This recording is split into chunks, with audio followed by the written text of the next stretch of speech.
Ya kurang lebih itu sejarahnya. Jadi Sayyidah Aisyah mengonfirmasi bahwa orang-orang Quraisy mendapati tradisi itu dari sebelum-sebelumnya, mereka sudah berpuasa.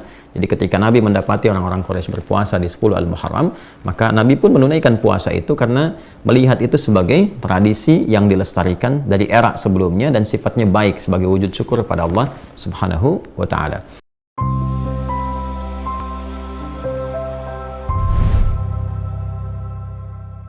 Bismillahirrahmanirrahim. Assalamualaikum warahmatullahi wabarakatuh. Alhamdulillahi rabbil alamin. Wassalatu wassalamu ala rasulillahil karim, nabiyyina wa sayyidina Muhammadinil amin wa ala alihi wa sahbihi ajma'in, wa ba'd. Saudara-saudariku, bersyukur pada Allah Subhanahu wa Ta'ala mengawali perjumpaan kita di malam ini. Kita diberikan kesempatan kembali oleh Allah Subhanahu wa Ta'ala untuk mengisi kajian Aqsa Al-Quran Sunnah Solution, dan begitu istimewa karena saat ini kita telah memasuki bulan Al-Muharram. Untuk itu kita akan mengisi di kajian malam hari ini dengan pembahasan yang khusus, tema yang spesial terkait dengan tuntunan puasa sunnah Ashura atau puasa sunnah 10 Al-Muharram. Yang kita bahas adalah latar belakang dari tuntunan puasa sunnah ini, kemudian yang kedua adalah cara menunaikannya, dan yang ketiga tentunya hikmah di balik penunaian puasa sunnah Ashura atau 10 Al-Muharram yang dimaksudkan.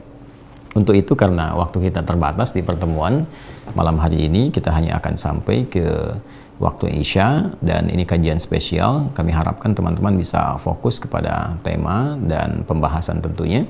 Dan insya Allah kita akan mengacu kepada kitab-kitab hadis primer untuk menjadikan itu sebagai acuan pembahasan kita di pertemuan kali ini. Teman-teman sekalian, yang pertama kita akan gunakan langsung saja kitab Sahih Al-Bukhari untuk melacak tema yang terkait dengan pembahasan kita tentang puasa Ashura 10 Al-Muharram. Kemudian kita akan gunakan juga kitab hadis yang kedua, yaitu Sahih Muslim. Dan dua-duanya tentu rujukan utama yang otoritatif, baik Sahih Al-Bukhari ataupun Sahih Muslim. Kita akan temukan banyak barangkali di Sahih Muslim pembahasan terkait. Di Sahih Al-Bukhari kita akan juga gali dasar-dasar pokoknya. Langsung saja, di dalam Islam tentu keistimewaan yang kita dapati adalah setiap ibadah itu tidak ada inovasi, kreativitas di dalamnya, tapi tersambung pada tuntunan yang pokok dari Nabi Muhammad SAW yang bersumber tentunya dari perintah Allah Subhanahu wa Ta'ala.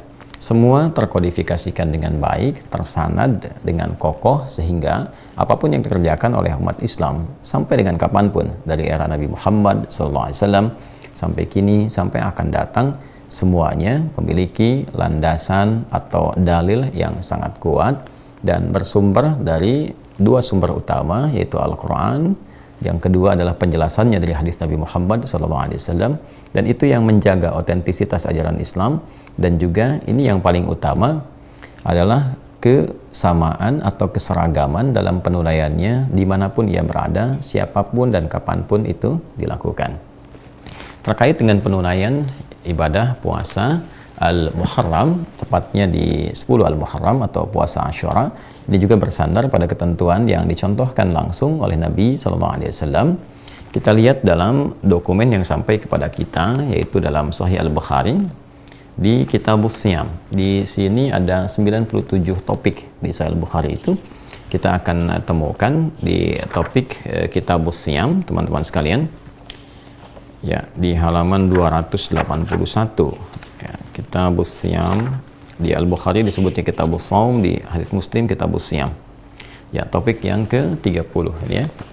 Kitabus Shaum, kemudian hadis terkait ada di nomor hadis 1893, betul, halaman 281. Baik, kita bacakan hadisnya.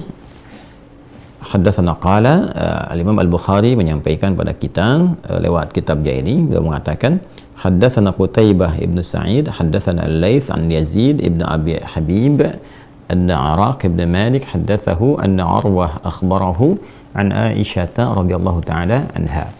Jadi sumber hadis yang terkait dengan penunaian puasa 10 Al-Muharram atau dikenal dengan Ashura itu bersumber dari sahabat mulia sekaligus juga istri Nabi Muhammad SAW dan ibunda kita tercinta yaitu Sayyidah Aisyah radhiyallahu taala anha.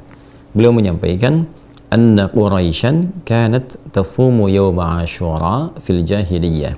Thumma amara Rasulullah sallallahu alaihi wasallam bisiyamihi hatta furida Ramadan wa qala Rasulullah sallallahu alaihi wasallam man syaa'a falyasumhu wa man syaa'a afdara. Baik. Disampaikan kisah di sini terkait dengan penunaian puasa Asyura atau 10 Al-Muharram yang dimaksudkan, teman-teman.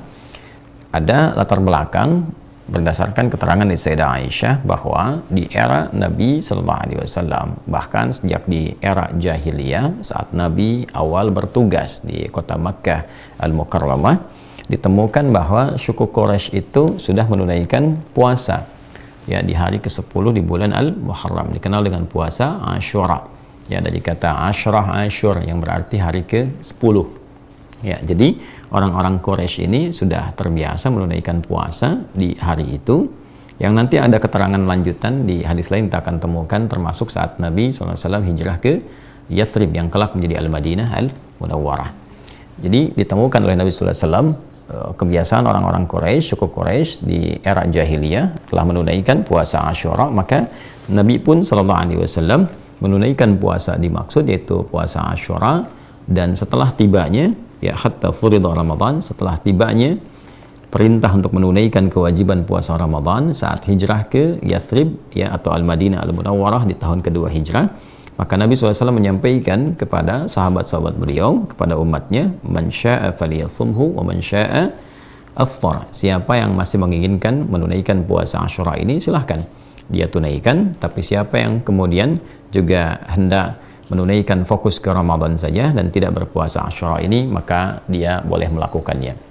Baik, para ulama sepakat di sini bahwa ini menunjukkan yang pertama tentang awal peristiwa penunaian puasa Asyura ini ya, dari segi waktu tentunya. Kemudian yang kedua adalah menunjukkan kepada isyarat hukum puasa Asyura bila dibandingkan atau dikomparasikan dengan hukum puasa Ramadan, sehingga dari situ kemudian kita akan temukan konsekuensi dari penunaian ini ketika dibandingkan. Ya, kesimpulannya adalah sejak era Nabi Muhammad SAW awal berdakwah, awal bertugas sebagai Nabi dan Rasul, itu telah ditemukan di kabilah Quraisy, di suku Quraisy sejak era jahiliyah kebiasaan menunaikan puasa Asyura, puasa ke-10 ya di bulan Al-Muharram.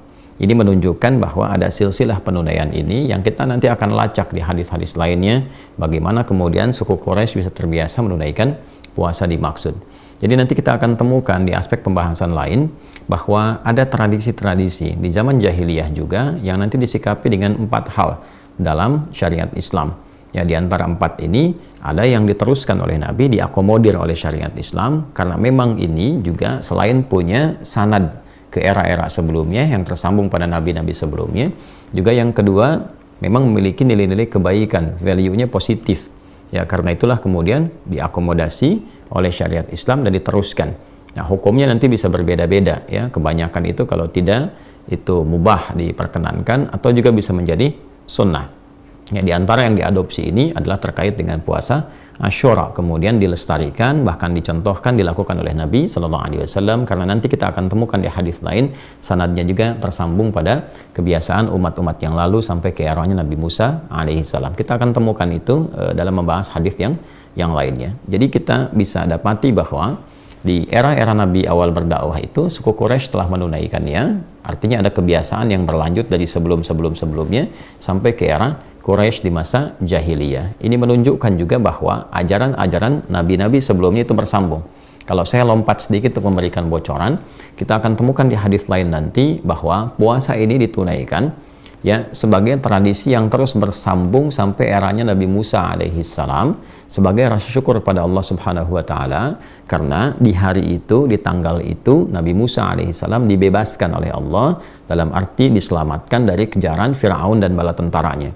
Jadi kejadian yang Firaun ditenggelamkan itu, kemudian diselamatkan Nabi Musa alaihissalam dan pengikutnya pada masa itu dari kejaran Firaun, itu terjadinya di 10 Al-Muharram.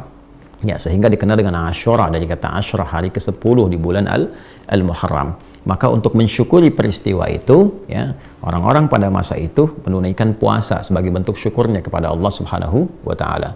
Dan ini memang standar dasar, ya, dalam risalah Islam itu. Islam itu kan tunduk, patuh, taat. Karena itu risalah yang dibawa oleh Nabi Adam alaihissalam sampai Nabi Muhammad SAW itu semuanya disebut dengan Islam. Dalam arti kepatuhan, ketundukan, ketaatan kepada Allah Subhanahu wa taala. Nah, dalam konteks menunaikan ketundukan, kepatuhan itu nanti syariatnya disesuaikan dengan eranya masing-masing. Karena itu boleh jadi syariat di masa Nabi Adam akan berbeda dengan syariat di masa Nabi Nuh alaihissalam. Syariat Nabi Nuh alaihissalam akan berbeda dengan syariat Nabi Ibrahim alaihissalam, sesuai dengan eranya, kebutuhan umatnya. Dan di antara sebagian syariat itu ada yang pokoknya sama. Seperti sholat misalnya, ya, walaupun boleh jadi penunaiannya agak sedikit berbeda, tapi poinnya adalah sama. Penunaian sholatnya, ya, kemudian juga konektivitasnya dengan Allah dan sebagainya itu terjaga. Ya, tapi yang prinsip dasarnya keberagamaannya disebut dengan Islam. Orangnya disebut apa? Muslim, ya. Karena itu Nabi Ibrahim mengatakan ketika Allah Subhanahu wa taala berfirman, "Idz qala lahu rabbuhu aslim, qala aslamtu lirabbil alamin." Ketika Allah mengatakan tunduk, patuh, aslim, beliau mengatakan aslamtu lirabbil alamin, saya berislam, tunduk patuh kepada Allah penguasa seluruh alam, ya. Bahkan di ayat lain dikatakan wa ana minal muslimin atau wa ana awwalul muslimin, saya orang yang pertama, jika memang pun diseru pada masa itu, saya orang pertama yang akan tunduk patuh kepada Allah Subhanahu wa taala. Kembali ke pembahasan kita, maka tradisi yang sudah berlangsung dari era Nabi Musa alaihissalam ini 2000 tahun kurang lebih sebelum eranya Nabi Muhammad sallallahu alaihi wasallam berlangsung kepada setelahnya sampai kemudian masuk ke wilayah Jazirah Arab. Kalau kita belajar sirah dengan lebih mendalam, memang di kitab-kitab sebelumnya, ya, baik itu di Taurat, kemudian juga di Injil setelahnya, ya, dalam beberapa masa tentunya, melewati masa-masa Nabi Daud, Nabi Sulaiman sampai ke Nabi Isa alaihissalam, itu ditemukan berita akan ada seorang nabi penutup, nabi terakhir yang sangat mulia, akhlaknya indah, gitu kan, kemudian ketaatannya luar biasa, yang dia akan lahir di sekitaran wilayah Makkah itu, lantas dia akan berhijrah, ya, ke wilayah Yathrib yang kelak dikenal dengan Al-Madinah Al-Munawwarah. Maka dari situlah dulu orang-orang Yahudi itu sudah berusaha memenuhi wilayah-wilayah khususnya di Madinah, karena yang dikejar itu tempat menetap akhirnya. Maka mereka mulai datang, yang sebelumnya di situ banyak orang-orang Yaman, maka mulailah berdatangan orang-orang Yahudi. Maka di situ kita dapati misalnya suku Khaybar dari Yahudi, ya, kemudian Bani Quraidah, Bani Qainuqa dan sebagainya itu kumpul di wilayah Al-Madinah Al-Munawwarah atau Yathrib tempo dulu, sebetulnya untuk menunggu Nabi terakhir datang. Ya, hanya karena mohon maaf, ya, mereka memiliki tingkat rasialisme yang tinggi, menginginkan dari garis keturunan mereka dalam arti nyambung ke Nabi Ishaq alaihissalam, ya, putranya Sayyidah Sarah yang alaihissalam. Maka ketika yang lahir adalah keturunan dari Nabi Ismail alaihissalam yang dipilih oleh Allah Subhanahu wa taala, yaitu Nabi Muhammad sallallahu alaihi wasallam, maka muncullah rasa irinya, ya, dan genealogi itu hidup kembali, rasa iri hati, rasa tidak senang dan sebagainya, seperti dialami Yusuf, ya, mendapati perlakuan dari saudara-saudaranya. Baik, maka itu secara singkatnya bagaimana Yahudi bisa berada di Madinah, bisa kemudian itu hidup dan seterusnya. Nah, orang-orang yang di wilayah Makkah ini karena juga mewarisi bagian dari ajaran dan tradisi yang dibawa oleh Nabi Ismail alaihissalam, dan interaksi mereka dengan Yathrib juga begitu tinggi, maka itu masih kemudian terbawa tradisi-tradisi yang kemudian berjalan dari masa-masa yang dahulu. Di antaranya apa? Di antaranya melestarikan puasa Asyura atau hari ke-10 di bulan Al-Muharram. Maka hadis ini menguatkan dokumen yang ditemukan di Sahih Al-Bukhari di topik nomor ke-30 dari 97 topik itu, nomor hadis 1893, rawinya tersambung pada Sayyidah Aisyah radhiyallahu taala anha. Dan metodologi seperti ini nggak akan ditemukan kecuali dalam Islam. Jadi bisa dilacak gitu. Ya. Di Yahudi itu masih ada tradisi sanad, itu masih ada. Ya, tapi kalau kita ingin temukan yang paling otentik, dalam arti otentisitasnya terjaga, validitasnya bisa dipertanggungjawabkan, ada kriteria sampai menunjukkan yang sahih, dhaif, ini yang diduga bermasalah, ini yang matruk, ini yang mungkar, ini yang mu'dhal dan seterusnya, itu kita akan temukan hanya di dalam dokumentasi Islam, ya, dengan sisi keilmuan yang sangat ketat. Nah, ini menunjukkan validitas dan otentisitas ini untuk kita, ya, untuk umat Islam begitu harus meyakini, ya. Orang di luar saja sampai orientalis begitu betul-betul mengagumi, ya, dan begitu betul-betul mereka juga bahkan meyakini kebenaran itu, sehingga metodologinya dicoba untuk diikuti. Di soal itu sangat sulit. Maka kita bersyukur sebagai umat Islam, alhamdulillah Allah jaga agama ini dengan sanad, ya, sehingga mau disoal dari sisi manapun kita bisa mempertahankannya karena Allah yang menjaganya, ya. Allah menjaga Al-Qur'an sehingga tidak ada satupun yang bisa dirubah, tidak ada satupun yang bisa direkayasa, dan Allah juga menjaga, ya, sabda-sabda Nabi Muhammad SAW yang dilestarikan sampai kini melalui penjagaan para ulama kita yang bisa disambungkan sampai ke Nabi. Si fulan menerima dari si fulan sampai ke Rasulullah SAW, dan itu sifatnya sangat ketat, bahkan juga dikomparasikan dengan orang-orang lain yang hidup sezamannya, sehingga dijaga agar tidak ada kesepakatan misalnya, atau mustahil seseorang bisa sepakat untuk berbuat dusta. Itu disebut dengan mutawatir namanya. Kembali ke sini, ya, kurang lebih itu sejarahnya. Jadi Sayyidah Aisyah mengonfirmasi bahwa orang-orang Quraisy mendapati tradisi itu dari sebelum-sebelumnya, mereka sudah berpuasa. Jadi ketika Nabi mendapati orang-orang Quraisy berpuasa di 10 Al-Muharram, maka Nabi pun menunaikan puasa itu karena melihat itu sebagai tradisi yang dilestarikan dari era sebelumnya dan sifatnya baik sebagai wujud syukur kepada Allah Subhanahu wa Ta'ala. Nah, sebelum kita lanjutkan pembahasan mendalamnya lagi, saya ingin ambil hikmahnya dulu supaya kita mendapatkan pembahasan yang utuh. Jadi dalil, memahami, sampai ke hikmah. Nah, hikmah yang paling pokok, ya, dari awal sejarah ini tentang puasa Asyura ini adalah bagaimana seseorang itu ketika mendapatkan nikmat dari Allah Subhanahu wa Ta'ala itu ingat kepada pemberinya, ingat kepada Allah. Nah, dengan mengingat itulah kemudian diwujudkan sifat syukurnya pada Allah Subhanahu wa Ta'ala. Ini yang dimaksudkan dalam beberapa ayat Quran ketika Allah bahkan memberikan hadiah kepada Rasulullah SAW berupa keterangan surganya sebelum beliau wafatnya. Seorang nabi rasul yang sangat mulia yang sebelum wafatnya sudah turun satu surah tentang surganya, itu surah Al-Kautsar. Ya, ketika Allah berfirman, A'udzubillahi minasyaitonirrajim, Bismillahirrahmanirrahim, Inna a'tainakal kautsar. Ya, dengan keagunganku, kata Allah, ya, menggunakan ta'zimun nafsi li ta'zimi sya'ni, dengan keagunganku aku akan berikan anugerah, aku tetapkan kepadamu sesuatu yang sangat agung, sangat tinggi nilainya. Kautsar jamaah dari kata kathrah, yang banyak sekali karunia-Nya, banyak kenikmatannya, tak terlukiskan, ya. Tapi Allah berikan satu pengajaran yang sangat luar biasa. Ketika Nabi SAW diberikan kenikmatan yang begitu melimpah, surga yang paling indah, yang paling komplit, ya, sampai di surat Ad-Duha itu sampai dikatakan fatarda, sampai engkau mengatakan saya ridha, saya puas ya Allah. Ya, padahal urusan nikmat itu, ya, tipikal manusia itu gak akan mengatakan puas. Dikasih sepeda, pengen motor, dikasih motor, pengen mobil. Tapi di surga ini, saking nikmat luar biasanya, sampai mengatakan fatarba, ya kan? Engkau akan mengatakan, saya ridha ya Allah, saya puas. Tapi apa adabnya setelah mendapatkan itu? Fasalli li rabbika wanhar.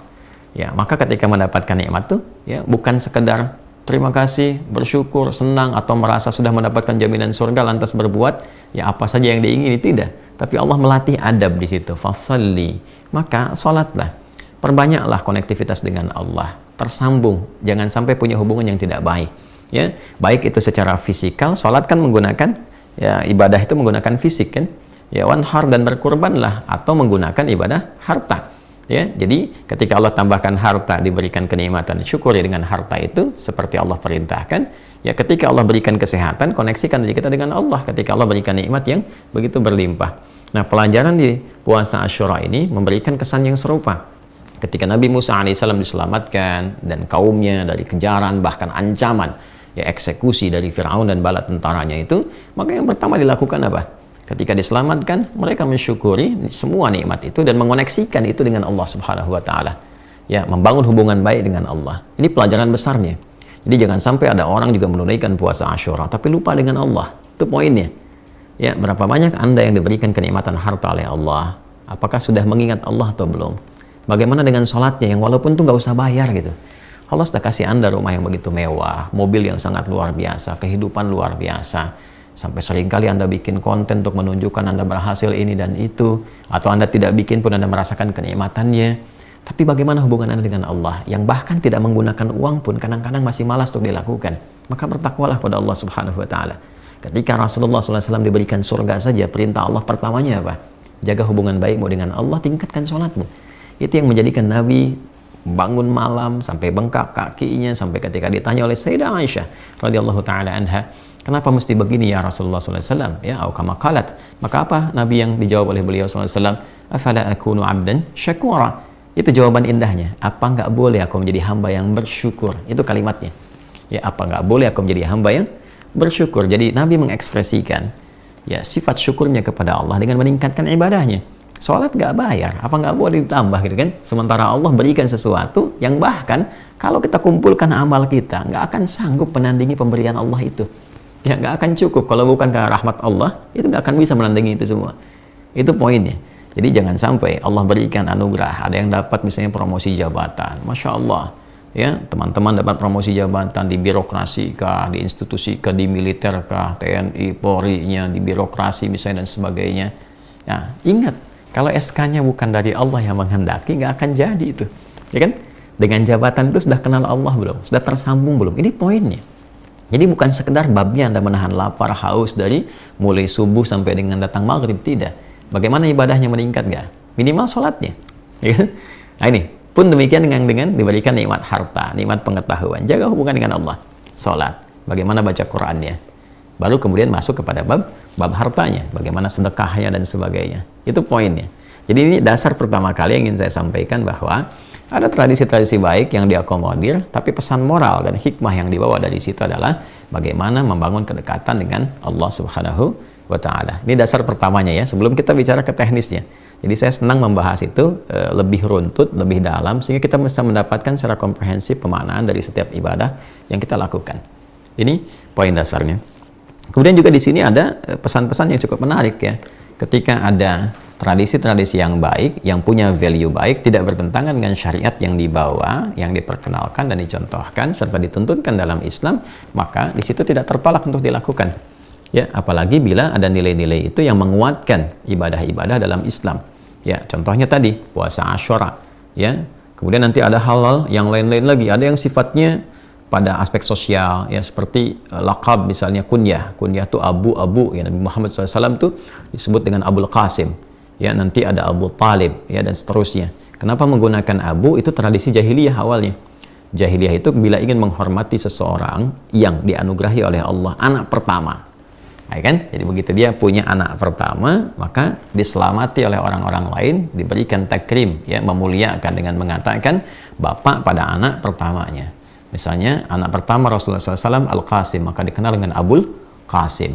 Ya, kemudian juga ada misalnya beberapa yang lain, ada yang disebut dengan Abu Talib misalnya kan, dan turunan-turunan yang lainnya. Itu bukan nama asli, tapi menunjuk pada kunyah pada anak yang pertama. Nah ini sebetulnya bukan dari syariat Islam pada mulanya, tapi ketika itu punya nilai yang baik, sebuah penghormatan yang baik, tradisi yang baik, maka dipertahankan sampai dengan kekinian.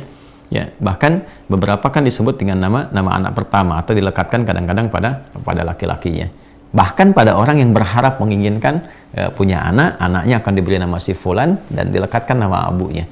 Misalnya saya pengen punya anak Abdurrahman, kan belum lahir tuh, ya masih dalam kandungan, atau misalnya pengen berharap, maka dia lekatkan nama itu untuk menjadi bagian dari kunyahnya Abu Abdurrahman. Itu sebetulnya bukan tradisi yang langsung dari Islam, tapi tradisi yang sudah ada sejak zaman jahiliyah, value-nya dilihat baik, kemudian di situ diakomodir dan diterapkan dalam kehidupan. Dan itu tidak harus menunjukkan menjadi Islami, tidak. Justru menunjukkan kepada sifat-sifat baik yang harus dilestarikan. Jadi jangan kemudian kalau ada kunyahnya Abu Abdurrahman, misalnya Abu Muhammad, Abu Ahmad, ya dan otomatis harus membawa nama itu dalam kehidupan, tidak juga. Itu hanya kesan yang ditampilkan untuk penghormatan takrim. Jangan sampai namanya dilekatkan kunyahnya, ya, tapi sifatnya tidak tampil dengan mulia. Nah itu juga kontradiktif, ya harus dikembalikan kepada aspeknya. Ini beberapa pelajaran yang kita dapatkan dulu sebelum masuk kepada intinya. Lalu di akhir, di sini dapati satu keadaan bahwa hatta furida Ramadhanu wa qala Rasulullah sallallahu alaihi wasallam man syaa'a falyasumhu wa man syaa'a aftara. Sampai kemudian tibalah difardukannya, diwajibkannya puasa Ramadan, maka Nabi SAW mengambil sikap untuk menyampaikan kepada umatnya pada masa itu, siapa yang ingin meneruskan puasa Asyura silakan lakukan, siapa yang ingin juga tidak berpuasa di hari itu tidak jadi masalah ketika ada Ramadan. Nah ini menunjukkan yang pertama aspek hukum bahwa puasa Asyura itu puasa 10 ya di hari ke-10 di bulan Al-Muharram itu hukumnya sunnah. Jadi bukan fardu di sini. Jadi lebih kuat Ramadan dibandingkan dengan Al-Muharram. Artinya apa? Kalau dilakukan pun ada kebaikan, ada pahala di dalamnya. Kalau tidak memungkinkan pun untuk mengerjakan itu karena kondisi-kondisi tertentu, ada uzur syar'i misalnya, maka tidak menjadi mengapa. Tidak menjadi beban dosa dan tidak harus diqadha. Jelas ya? Ini gambarannya. Jadi kalau ada yang bertanya bagaimana statusnya puasa Asyura itu? Baik, dia sunnah. Baiknya sunnah yang bahkan Nabi pernah mempraktekkan, sehingga sebagian ulama juga menggarisbawahi walaupun statusnya sunnah sangat ditekankan jadi muakkadah untuk dikerjakan. Tapi bila dikomparasikan dengan Ramadan, maka tetap nilai sunnah itu tidak bisa mengalahkan yang fardu, ya. Nah, di sini kenapa dikomparasikan? Supaya juga umat Islam bisa memosisikan secara proporsional. Ya, ingat ini poinnya, ini hikmahnya seperti ini, pelajarannya demikian. Kalau mampu dikerjakan puasa, silahkan puasa. Kalau tak mampu pun karena alasan-alasan fisikal misalnya, alasan medis atau dalam perjalanan yang tidak memungkinkan puasa, tidak harus memaksakan. Yang penting hikmahnya praktekkan. Di hari yang sama kita berlatih untuk membangun hubungan dengan Allah lebih baik, meningkatkan sholat, meningkatkan zikir, meningkatkan sedekah, itu poinnya. Ya, sisi lain ada yang puasa, optimalkan juga hikmahnya tadi. Ya, atau misalnya ada yang puasa tapi tidak mengenal hikmah, jadi yang didapatkan hanya apa? Ya hanya menahan lapar dan haus saja. Pahala insya Allah didapatkan sesuai dengan keikhlasan. Jadi Islam itu ada pahala yang bisa diambil dari konsep pemenuhan rukun dan syarat. Begitu kita tunaikan amalnya, ikhlas kita tunaikan, berusaha sepenuh hati kita tunaikan karena Allah, dapat pahala di sini. Ya, tapi ada yang kedua namanya hikmah. Nah, hikmah ini yang dibawa sebagai tuntunan dalam berkehidupan, pedoman. Ya, jadi wisdomnya apa dari situ? Oh, tadi wisdomnya itu membuat kita lebih baik, terkoneksi dengan Allah, ya, mampu kemudian bisa menjalin hubungan dengan orang-orang sekitarnya dengan mulia, ya, ingat kebaikan, tidak melupakan kebaikan-kebaikan yang telah diberikan, apalagi sama Tuhan. Allah udah kasih banyak kok lupa sama Tuhan, ya kan? Ya, itu poin besarnya. Allah selamatkan Musa, selamatkan kaumnya, maka ingat dengan Allah, dia puasa, dia bangun hubungan baik, dia Allah kasih banyak hal pada hambanya, dikasih oksigen tiap hari gratis, Masya Allah, tiap waktu dikasih ketenangan, kenyamanan, hidup enak, bahkan harta melimpah, nggak ingat sama Allah. Nah, itu problem. Ya, apalagi ada yang kemudian sama sekali melupakan Allah. Nah, itu berbahaya, maka akan terancam ketika pulang, itu problemnya. Inilah teman-teman sekalian di bagian hadis pertama. Sekarang kita akan buka dokumen kedua melalui hadis Muslim, ya kan? Dua-duanya sahih, Al-Bukhari dan Muslim. Dua-duanya kitab jami'. Di sini ada kurang lebih 97 topik, di sini kurang lebih ada 44 topik kurang lebih, ya. Dan metodologinya sangat ketat, ya, terhubung langsung keterangannya pada Nabi Sallallahu Alaihi Wasallam.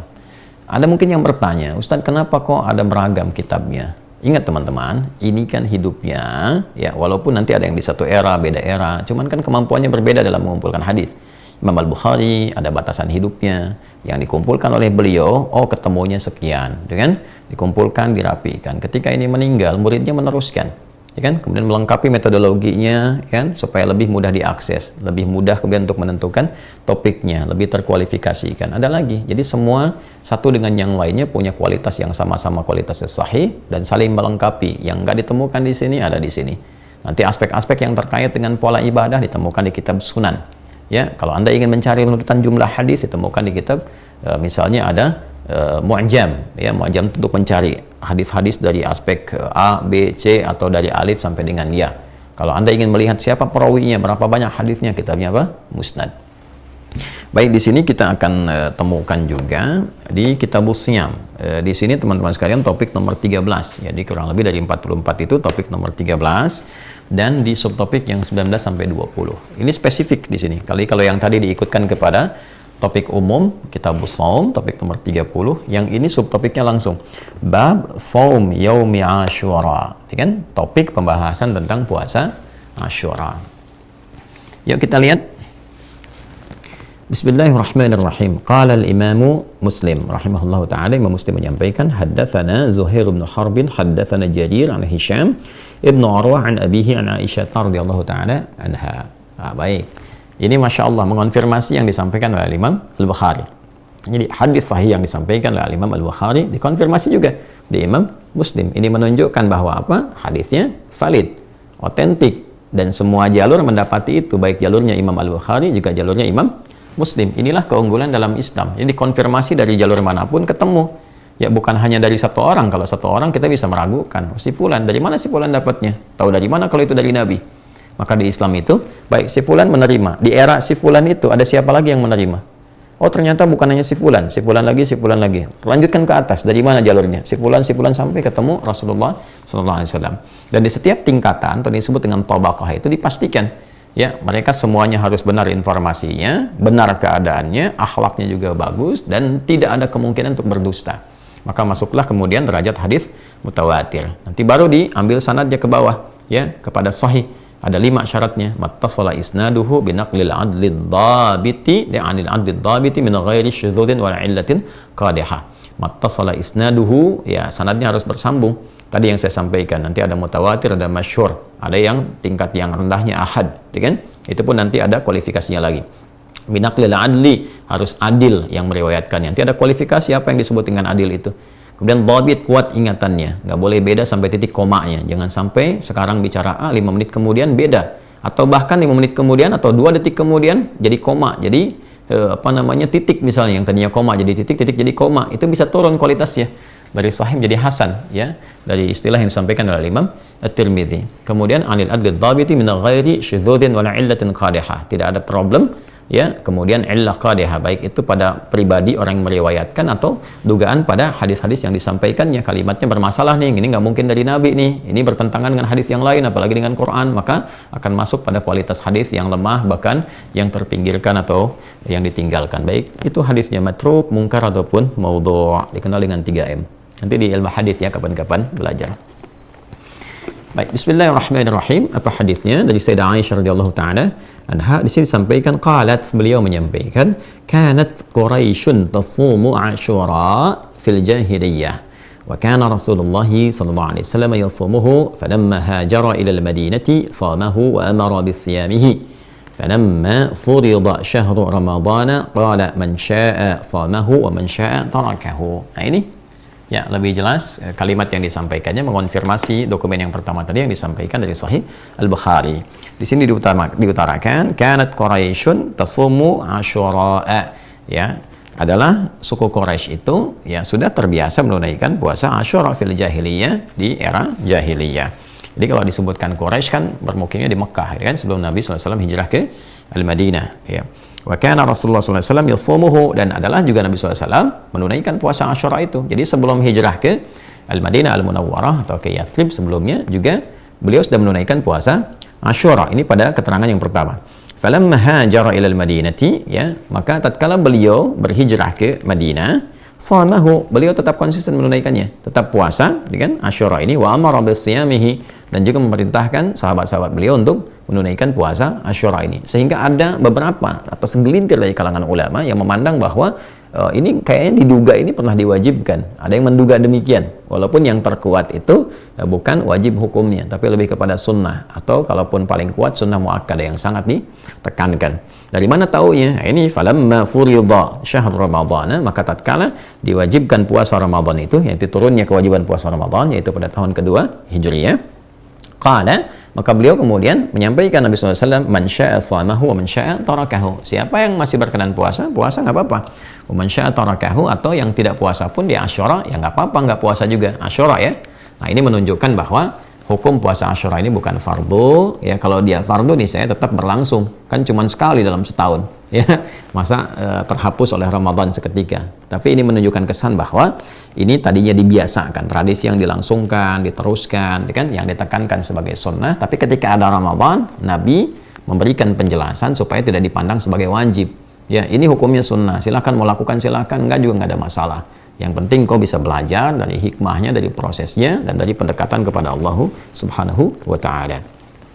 Baik teman-teman sekalian, nah ini kita akan konfirmasikan pada satu kejadian yang terjadi di era Al-Madinah Al-Munawwarah, gitu ya. Baik, di sini kita akan teruskan kepada hadis yang lain.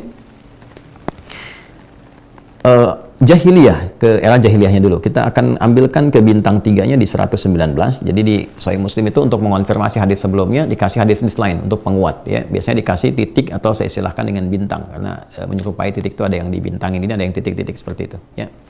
Ini paling bawah halaman 327. Qala al-Imam Muslim, ya, rahimahullahu ta'ala, wa haddathana Abu Quraib haddathana Abu Usama 'anil Walid yani Ibn Katsir haddathani Nafi' anna Abdullah ibn Umar radhiyallahu ta'ala anhuma. Ini konfirmasi didapatkan dari putranya Umar bin Khattab radhiyallahu ta'ala anhu, yaitu Ibnu Umar, Abdullah bin Umar radhiyallahu ta'ala anhuma. Haddathahu annahu sami'a Rasulullah sallallahu alaihi wasallam, bahwa beliau mendengar Rasulullah sallallahu alaihi wasallam yaqul, pernah bersabda, fi yaumi Asyura, tepat di hari 10 Al-Muharram itu, inna hadza yaumun kana yasumuhu ahlul jahiliyah, faman ahabba an yasumahu falyasumhu wa man ahabba an yatrukahu falyatrukhu. Baik, ini konfirmasi yang tadi saya sampaikan. Jadi Nabi SAW menegaskan bahwa hari ini ya adalah hari yang orang-orang jahiliyah itu, maksudnya suku Quraisy yang tadi dimaksudkan di hadis sebelumnya, menunaikan puasa. Jadi di hari ini ada tradisi orang-orang jahiliyah itu berpuasa. Maka kata Nabi, maka siapa yang menginginkan juga puasa, senang puasa di hari ini, silakan puasa. Dan siapa yang tidak menginginkan puasa, ya nggak ada masalah, kata Nabi demikian. Ini mengonfirmasi saja atas apa yang tadi saya sampaikan, bahwa ini tradisi yang sudah berlangsung sejak eranya siapa? Eranya jahiliyah sampai berlangsung ke eranya Nabi Shallallahu Alaihi Wasallam. Nah, ada satu bagian yang juga tidak boleh kita luput di sini, bahwa Nabi SAW itu seringkali memberikan tuntunan kepada kita, bila ada tradisi-tradisi yang baik dikerjakan di satu tempat dan tidak bertentangan dengan syariat Islam, maka anjuran kita menyertai itu, ya kan? Supaya apa? Memberikan kebahagiaan, kesenangan, dan penerimaan ya kepada nilai-nilai yang berlangsung di sana, dan kita pun ikut di dalamnya, sehingga di situ terjadi guyub, kebahagiaan, kesenangan, tidak terasa asing, gitu kan? Kalau memang tidak bertentangan dengan syariat, ikut ya ikut. Ya, misal di wilayah Anda misalnya ada satu kegiatan yang sudah berlangsung, nggak ada bertentangan dengan syariat Islam, apalagi nilai-nilai kebaikan, ya kan? Apakah itu misalnya taruhlah kegiatan-kegiatan sifatnya olahraga atau sifatnya kebersihan yang mungkin Anda bisa hadir di dalamnya, ya kan? Atau hal-hal yang umum yang tidak ada juga pertentangannya dengan syariat misalnya, ya kan? Nah, ketika itu hadir dan Anda masuk sebagai orang baru bisa di dalam wilayah itu dan tidak ada pertentangannya, maka disarankan dalam Islam itu untuk hadir bersama, membersamai di situ, supaya suasananya hidup, suasananya guyub, tenang, tentram, kedamaian didapatkan. Itulah syariat, itulah Islam. Ya, jadi itu cara menatapnya demikian. Nah, bila ada sesuatu yang kurang baik yang dirasakan, ya bila bisa diisi, dirubah dengan yang lebih baik, maka itu step selanjutnya yang disarankan. Seperti kasusnya akikah. Dulu kan kalau ada orang lahir di era jahiliyah itu dipotongkan hewan, kambing misalnya, nanti darahnya dioles-oles. Ya, Nabi melihat itu maka diganti oleh Nabi, diisi, tidak merubah keadaannya, tidak merubah momentumnya, tapi diganti caranya. Bagaimana caranya?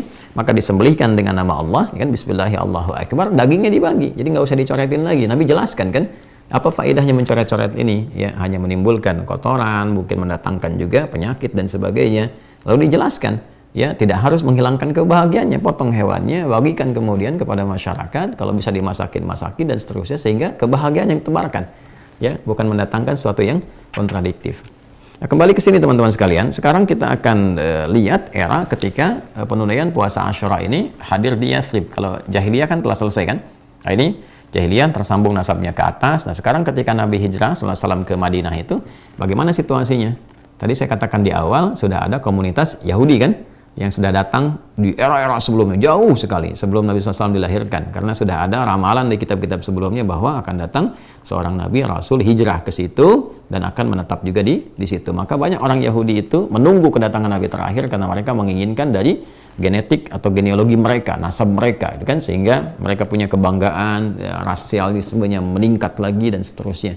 Maka Allah Subhanahu wa taala berkenan dengan sesuatu yang lain yang mengubah dan menghilangkan sifat rasialisme dalam kehidupan kemanusiaan. Jadi risalah Islam itu sangat luar biasa. Nggak ada rasialis dalam Islam itu. Ya, semuanya kesetaraan, semuanya keadilan, ya, dan keadilan itu penting karena adil itu tidak harus sama. Ada proporsional di situ, ya, sesuai dengan maslahat masing-masingnya.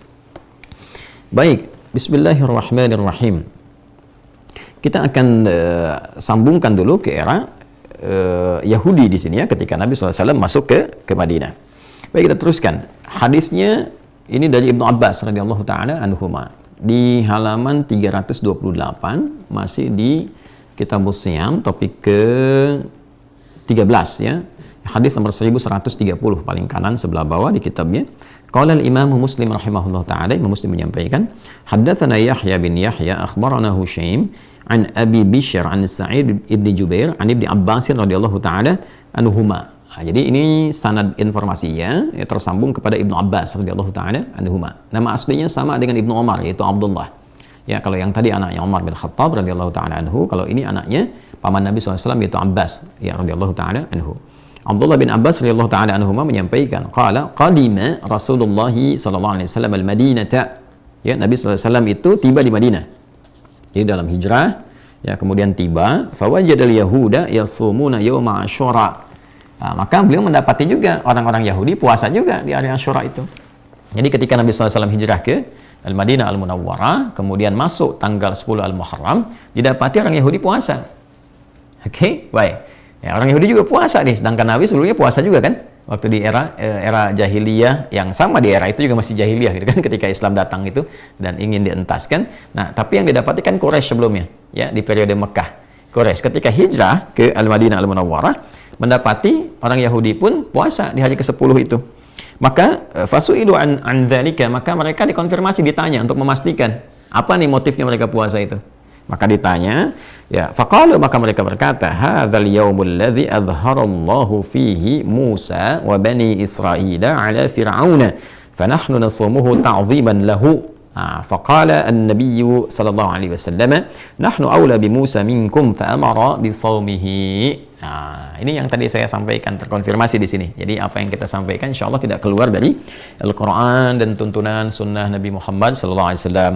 Maka orang-orang Yahudi itu berkata, menjawab, hari ini adalah hari saat Allah menampakkan, ya, atau di sini memenangkan, menyelamatkan Musa alaihissalam dan kaumnya Bani Israel dari kejaran Firaun. Ya, kemudian fanahnu nasumhu ta'ziman lahu, maka kami menunaikan puasa ini di hari ini ya untuk mengagungkan hari itu, ya, sebagai bentuk syukur pada Allah Subhanahu wa taala. Mengingat peristiwa itu, kami agungkan peristiwa itu. Ini peristiwa kemenangan, kehebatan Musa. Ini sebetulnya redaksi ta'ziman itu dari lisan orang Yahudi itu masih menunjukkan superioritas, ya, masih menunjukkan rasa-rasa merasa tertinggi, merasa hebat. Itu dipelihara itu. Ya, jadi terwariskan, sesuatu yang terwariskan, selalu disampaikan bahwa ini loh, Haikal Sulaiman itu yang terhebat, Nabi Daud itu raja terhebat, Musa itu nabi terhebat. Itu selalu terwariskan pada generasinya, sehingga menanamkan bukan sekedar kepercayaan diri, tapi lebih daripada itu, sehingga merasa superior dibandingkan dengan yang lainnya. Yang ini yang mesti dikoreksi, ya, itu yang mesti dikoreksi. Tapi ini adalah pengakuan bahwa peristiwa penunaian puasa Asyura itu tersambung ke atas. Nah, hanya perbedaan diksinya adalah dari atas itu sebagai syukur pada Allah Subhanahu wa taala, tapi motif orang-orang Yahudi yang hidup di era itu di Al-Madinah Al-Munawwarah itu adalah motif pengagungan pada peristiwa yang dimaksudkan. Tapi poinnya adalah sama. Poinnya ditunaikan Asyura itu di hari ke-10 untuk mengingat, ya, momentum atau keadaan atau juga bebasnya Nabi Musa alaihissalam dari kejaran Firaun atas rahmat Allah Subhanahu wa taala. Maka Nabi meluruskan itu. Bukan sekedar keagungan, tapi ini bentuk syukur. Apalagi Nabi dengan Nabi itu kan kekerabatan. Nabi Muhammad lebih dekat kepada Nabi Musa alaihissalam dalam bentuk risalah. Maka Nabi Musa itu ikut kepada syariat Nabi Muhammad sekalipun beliau hidup di era itu. Kalau, gitu kan? Ya, sampai kalimat Nabi, kalaupun hidup nih pasti ikut. Karena di antara perjanjian para nabi yang ditempatkan di bumi, ya kan, berdinas sebagai nabi dan rasul, itu harus mengakui risalah Nabi Muhammad sallallahu alaihi wasallam. Nanti kita akan bahas itu bila ada topik yang terkorelasikan dengan itu. Nanti kita akan turunkan ayat-ayatnya, ya. Kemudian di sini Nabi menyampaikan, nahnu aula bi Musa minkum. Nah, kami ini lebih utama, lebih dekat ke Musa di antara kalian, kan? Dibandingkan dengan kalian. Ya, kalian kan cuma ingatnya mengagungkan aja, sedangkan aku kenal risalahnya Musa, aku kenal siapa Musa. Aku tahu risalahnya bagaimana, kita yang menyempurnakannya. Nah, tapi di sini adalah komen yang indahnya, maksudnya apa? Ya. Hei, risalah Musa itu ketika menunaikan puasa itu, beliau mensyukuri nikmat Allah yang membebaskan beliau dan kaumnya pada masa itu dari kejaran Firaun. Nah, ini yang kami ingin lestarikan, kata Nabi. Ya kan? Itulah kurang lebih lah gambarannya. Maka Nabi tetap menunaikan puasa itu, kemudian memerintahkan sahabatnya untuk menunaikan puasa. Dan disinilah keindahan dalam Islam. Jadi menghargai orang Yahudi yang puasa pada masa itu. Islam juga puasa, ya kan? Kemudian Nabi juga puasa, tapi juga memberikan pelurusan. Motifnya mesti benar. Kan? Motif puasa itu jangan diiringi motif membanggakan diri sebagai yang paling hebat, yang paling agung. Tidak, justru di situ ada motif untuk pendekatan diri kepada Allah, kepada Tuhan, jadi pribadi yang lebih baik. Nah, teman-teman sekalian, di bagian penutupnya di sini, tadi saya uraikan dari periode Mekah kan sampai ke periode Madinah. Lalu di sini ada yang menarik nih, ya, ada yang menarik. Nah, teman-teman, di antara yang menarik itu kita akan coba dapati pada hadis berikutnya. Nah, ternyata orang-orang Yahudi yang berada di Al-Madinah Al-Munawwarah pada era Nabi SAW saat beliau hijrah ke Al-Madinah. Nah, ini saya tekankan dulu bahwa ketika Nabi SAW melihat orang-orang Yahudi itu menunaikan puasa Asyura, lalu kemudian Nabi SAW berkomen seperti apa yang tadi telah kita bahas, bahwa kita lebih dekat kepada Musa alaihissalam, motifnya harus benar dan sebagainya. Itu dalam konteks bahwa puasa Ramadan belum diturunkan syariatnya, belum diwajibkan. Ya, karena nanti diwajibkannya pada tahun kedua hijrah. Jadi urutannya dari Mekah Nabi ya, mendapati suku Quraisy sudah puasa, Nabi pun puasa. Kemudian dengan penjelasan telah diuraikan.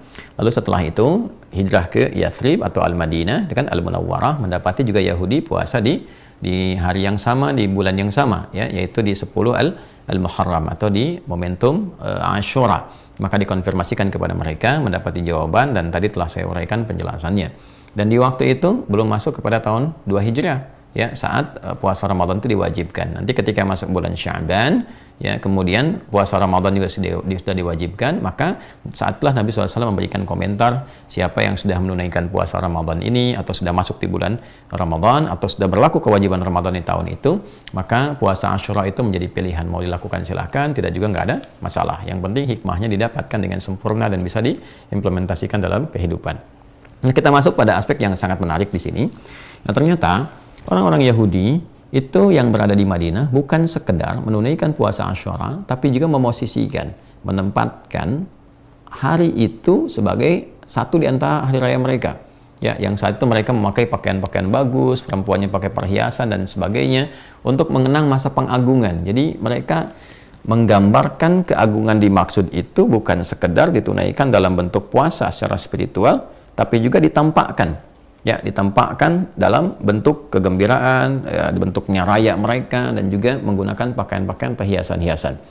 Ini kita dapatkan konfirmasinya dalam hadis riwayat Muslim. Kita pertama dapati di nomor hadis 1131, kemudian di titik 3 ke bawahnya, ya, sebagai penguat.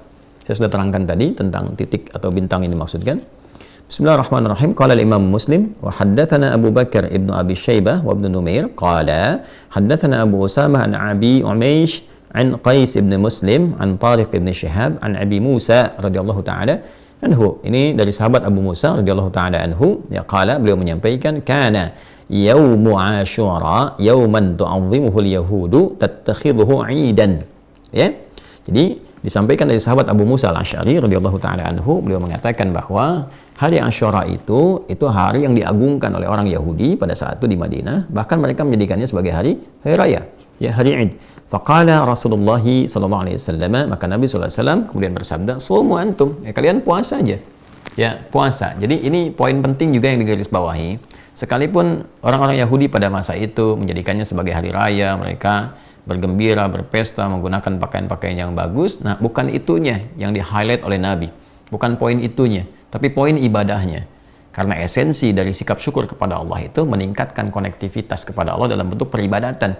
Jadi bukan perkara pakaian mewahnya, perkara pakaian bagusnya, bukan perkara kegembiraan dan sebagainya. Tapi poinnya adalah bisa nggak menangkap pesan di balik peristiwa itu untuk membangun rasa syukur pada Allah Subhanahu wa Ta'ala. Maka hormati mereka dengan keadaan itu, dan juga implementasikan nilai puasa itu dalam kehidupan kalian.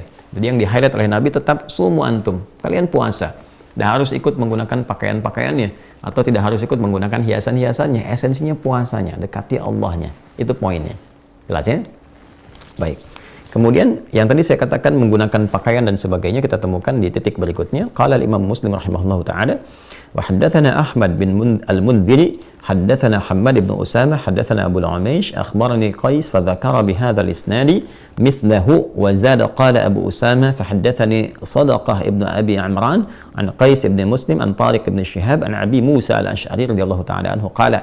Nah, ini versi yang sama dari Abu Musa al-Asy'ari, tapi didapatkan dari orang yang lain yang lebih lengkap versinya.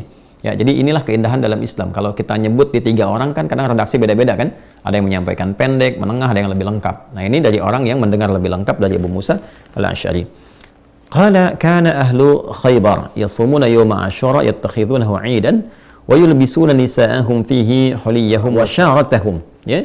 Kemudian faqala Rasulullah sallallahu alaihi wasallam fasumu antum.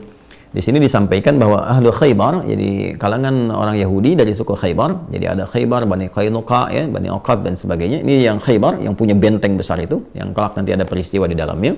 Itu kalau sudah masuk ke hari Ashura, mereka berpesta menjadikannya sebagai raya, dan perempuan-perempuan yang didandani, ya, pakai pakaian-pakaian, hiasan-hiasan dan sebagainya. Lalu disampaikan kepada Nabi sallallahu alaihi wasallam, Nabi berkomentar apa? Tetap konsisten, sumu antum puasanya aja. Puasanya aja, bukan pestanya, bukan ramenya. Jangan sampai engkau berpesta, senang pesta tapi nggak ingat Allah. Ayo, yang tiap akhir pekan tuh pesta-pesta, ya kan? Yang udah dikasih proyek, kasih harta, kasih jabatan, tapi lupa sama Allah yang menitipkan, yang akan dihisab. Malah diisinya dengan apa? Dengan pesta pora, datang ke tempat hiburan, bahkan ada yang maksiat. Wa na'udzubillahi min dzalik, ya kan? Maka mungkin dengan ceramah ini, mungkin dengan tausiah ini ada pencerahan yang menyadarkan. Mungkin karena belum tahu, belum paham, belum kenal dengan Allah. Maka dengan itulah diingatkan, innaka mayyitun. Ya, ish ma syi'ta fa innaka mayyit. Ingat pesannya bahwa silahkan hidup seperti apapun, tapi kita ini calon meninggal. Setelah akan pulang kembali kepada Allah. Jangan sampai saat pulang nggak kenal Allah. Itu poinnya. Nah, ada peristiwa teman-teman sekalian, ini bagian terakhir dari hadis yang akan disampaikan, bahwa ketika melihat orang-orang Islam juga puasa, sebagian orang Yahudi komen. Nah, ini kalau merasa tinggi itu komennya juga lain, ya. Maka sebagian mereka mengatakan, ini orang-orang Islam itu hanya ikut kita aja katanya, ya kan? Nggak punya syariat, nggak punya tuntunan, kita puasa, mereka ikut puasa, ya kan? Maka ketika mendengar itu diadukan kepada Nabi sallallahu alaihi wasallam, maka kita dapatkan dalam hadis ini subtopik nomor 20, bab ayyu yaumin yusamu fi Asyura. Sebetulnya di hari apa puasa yang ditunaikan di Asyura itu? Apakah 10-nya atau ada yang lainnya? Maka di hadis nomor 1134 disampaikan, ya kan? Qala Imam Muslim rahimahullahu taala, Imam Muslim menyampaikan, haddatsana Al-Hasan bin Ali Al-Hulwani, haddatsana Ibnu Abi Maryam, haddatsana Yahya bin Ayyub, haddatsana Ismail bin Umayyah annahu sami'a Aba Ghatafan ibn Turaif Al-Murniyya yaqulu sami'tu Abdullah bin Abbas. Ini sanadnya ke Abdullah bin Abbas radhiyallahu taala anhuma. Yaqulu, beliau berkata, hina shama Rasulullah sallallahu alaihi wasallam yaum Asyura wa amara bisiyamihi. Ketika Nabi sallallahu alaihi wasallam menunaikan puasa Asyura dan memerintahkan para sahabat menunaikan puasa itu juga, qalu, mereka kemudian menyampaikan, ya Rasulullah, wa ya Rasulullah, innahu yaumun yu'azzimuhu al-yahudu wan nasara. Maka para sahabat mengonfirmasikan karena ada kejadian tadi yang saya sampaikan, ya Rasulullah, itu hari itu diagung-agungkan oleh Yahudi dan juga diikuti oleh Nasrani. Bagaimana kami bersikap? Maksudnya di hari ke-10 itu bukan hanya puasa, tapi mereka menjadikan Id, mengagungkannya, ya, kemudian berkomentar seperti tadi yang disampaikan. Itu nanti dalam riwayat lain ya, kita akan temukan karena waktu kita terbatas. Maka apa jawaban Nabi? Qala Rasulullah sallallahu alaihi wasallam, Nabi SAW dan bersabda, fa idza kana al-'amul muqbil insyaallah sumna al-yawm at-tasi'. Maka komen Nabi, nanti kalau memang tahun depan itu masih ada peluang. Dan kalimat ini digarisbawahi oleh para ulama. Nabi sudah merasakan bahwa ini periode terakhir beliau berkehidupan untuk berdakwah bersamai umatnya yang hidup di era itu, untuk kemudian menanamkan legasi sunnah-sunnah beliau, menjelaskan kandungan Quran yang akan terus abadi sampai kehidupan ini berakhir, sampai kembali pada Allah Subhanahu wa Ta'ala. Beliau merasakan boleh jadi tahun depan ini mungkin tidak membersamai. Makanya beliau mengatakan fa idza kana al-'amul muqbil. Di sini diselipkan insyaallah sumnal yaumat tasi'. Memang kalau dapat lagi tahun berikutnya, ya kita mulai dari hari yang ke-9. Nah, komentar Nabi ini ketika mengatakan hari yang ke-9, kemudian disyarah oleh para ulama, diberikan penjelasan, ini mukhalifatan lil Yahud, untuk menjadi pembeda dengan Yahudi. Maksudnya apa? Ya, pembeda di sini bukan sekedar ingin beda, ini begini kita beda, bukan begitu. Ini ingin memberikan kesan bahwa tidak seperti yang mereka duga, tidak seperti yang kemudian mereka tuduhkan. Ya, jadi menghindari tuduhan dengan mengerjakan sesuatu yang lebih baik itu lebih elegan, lebih elok dibandingkan dengan membalas dengan cercaan. Jadi jangan sampai ada orang mencerca kepada Islam, kemudian menghina dan sebagainya, dibahas dengan hinaan lagi. Jangan dilakukan. Ya, sama saja terhina lisannya kalau begitu. Lebih baik diisi dengan sikap moral yang lebih baik, tuntunan yang lebih mencerahkan. Maka Nabi memberikan kesan. Ya sudah, kalau mereka memang agungkan dan menduga bahwa kita cuma ikut-ikut, tunjukkan kepada mereka bahwa tidak seperti itu. Ya. Sudah, kita tunaikan dari hari ke-9-nya. 9 kemudian 10. Nah, kalimat hari ke-9 ini dipahami oleh para ulama untuk menunjukkan kesan pembeda saja, tidak seperti dugaan-dugaan orang Yahudi. Jadi kalaupun tidak sempat di hari ke-9, tadi kan sudah lewat ya, di hari Kamis nggak sempat nih, maka ulama mengatakan boleh hari ke-11-nya. Jadi 10 dengan 11. Intinya di 10-nya, ya kan? Kemudian yang 9 bisa ditunaikan, 11 pun kemudian bisa dilakukan. Boleh nggak 9, 10, 11? Boleh. Silakan saja. Tadi Kamis sudah. Kemudian hari ke-10-nya ya, di hari Jumat, esok hari kita akan jalani, silahkan puasa, itu intinya, Asyuranya. Kemudian yang ke-11-nya yaitu di hari Sabtunya. Jadi intinya itu adalah bagaimana membangun kesan yang baik dalam kehidupan.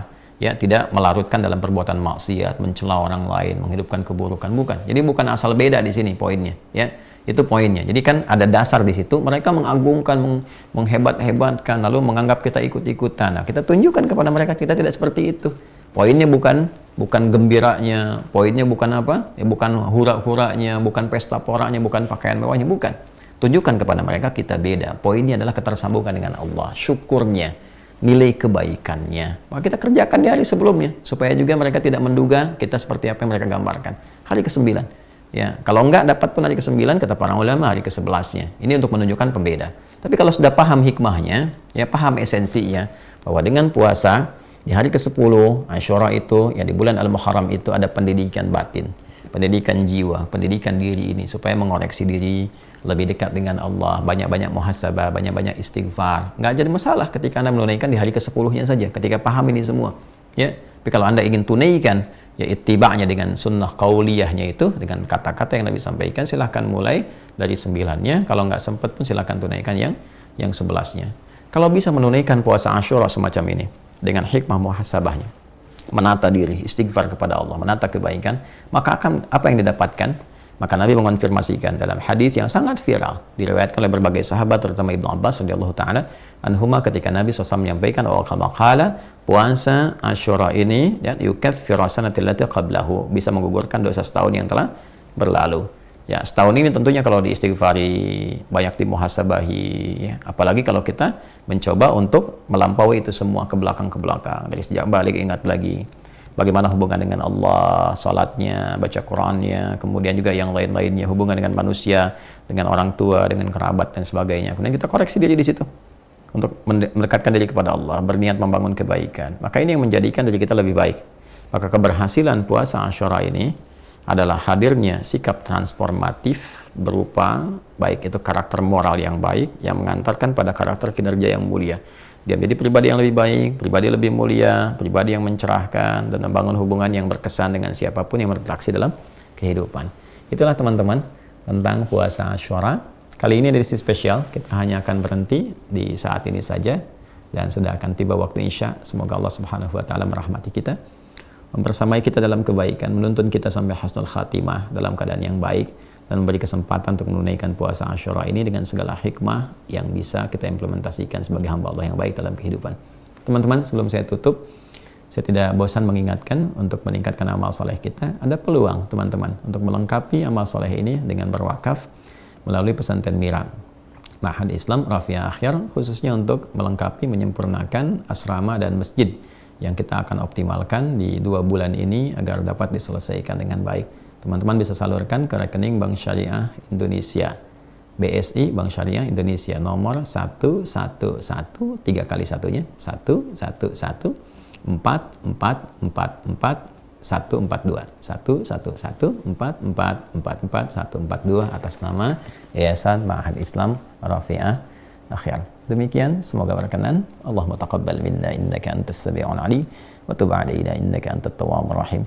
Allahumma barik lana fi umurina wa fi amrina waj'alna min ibadika as-salihin waj'al baqiyata hayatina hayatan thayyibah wa akhir wafatina husnul khatimah. Wa sallallahu ala nabiyyina Muhammad wa ala alihi wa sahbihi ajma'in. Wa akhiru da'wana subhanakallahumma wa bihamdika nashhadu an la ilaha illa anta nastaghfiruka wa natubu ilaik. Alhamdulillahirabbil alamin. Assalamualaikum warahmatullahi wabarakatuh.